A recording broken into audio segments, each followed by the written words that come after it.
नमस्ते मित्रांनो, आमच्या चॅनलमध्ये आपलं स्वागत आहे। आपल्या सर्वांनाच माहित आहे की आरोग्य सेवक 50% ही जी भरती आहे, ही भरती कोर्टाने स्टे दिल्यामुळे रखडलेली आहे। काही विद्यार्थ्यांचे डॉक्युमेंट व्हेरिफिकेशन सुद्धा राहिलेले आहेत, तर काही विद्यार्थ्यांचे कागदपत्रे जे आहेत ते पडताळणी झालेले आहे, परंतु फक्त आता त्यांना नियुक्ती देणे राहिलेले आहे। परंतु ही कोर्टामध्ये स्टे दिल्यामुळे ही जी भरती आहे रखडलेली आहे। जवळजवळ 2600 मुलांचा विषय आहे, तर काही विद्यार्थ्यांनी फक्त वेटिंगला पडत असल्यामुळे स्टे दिलेला आहे। परंतु बऱ्याच जागा ह्या रिक्त होत्या, माजी सैनिक वगैरे, तसेच अंशकालीन आणि काही विद्यार्थी 2-3 जिल्ह्यामध्ये सुद्धा सिलेक्ट झाले होते। परंतु काही विद्यार्थ्यांनी जास्त गडबड केल्यामुळे थोडं त्यांनी जर थांबलं असतं तर त्यांच्या सुद्धा जागा क्लिअर झाल्या असत्या, त्यांनी जर लवकर कोर्टामध्ये स्टे नसता टाकला तर। परंतु आता कोर्टामध्ये जी स्टे टाकलेला आहे, आता शासनाने त्या विरोधात ॲफिडेव्हिट सादर केलेले आहे। हे 6 तारखेला सादर केलेले आहे ॲफिडेव्हिट। तर आता कोर्टाची जी तारीख आहे ती 9 जानेवारीला कोर्टाने तारीख दिलेली आहे।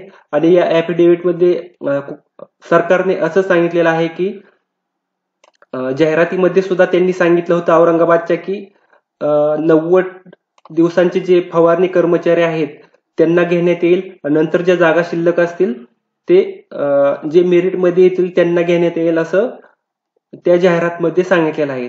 तसंच यामध्ये आणखी काही ऍड केलेलं आहे की 2003चा जो GR आहे, त्या 2000 GR मध्ये असं सांगितलेलं आहे की 40% जागा ह्या सर्वसामान्य मुलांसाठी, 10% ह्या जागा प्रमोशनसाठी आणि 50% जागा ह्या 90 दिवसांचे जे फवारणी कर्मचारी आहेत त्यांच्यासाठी ह्या राखीव ठेवलेल्या आहेत। म्हणजे त्यांनी जो रेशो असा सांगितलेला आहे।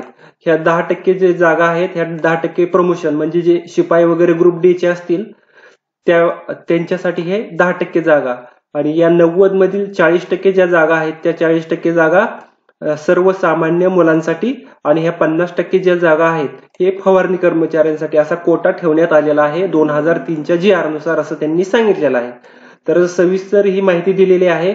आणि आता याच भरतीमध्ये सर्वसामान्य मुलांना, म्हणजे ज्यांच्याकडे फवारणीचं प्रमाणपत्र नाही, त्यांना याच्यासाठी सुद्धा अप्लाय करण्यासाठी परमिशन दिली आहे। कारण 90 दिवसाचे जे कर्मचारी आहेत ते आता सध्या खूप कमी आहेत, आणि ज्या जागा आहेत त्या जागा रिक्त राहू नये म्हणून ज्यांच्याकडे फवारणी प्रमाणपत्र नाही त्यांना सुद्धा या भरतीमध्ये संधी देण्यात आलेला आहे, असं त्यांनी सांगितलेलं आहे।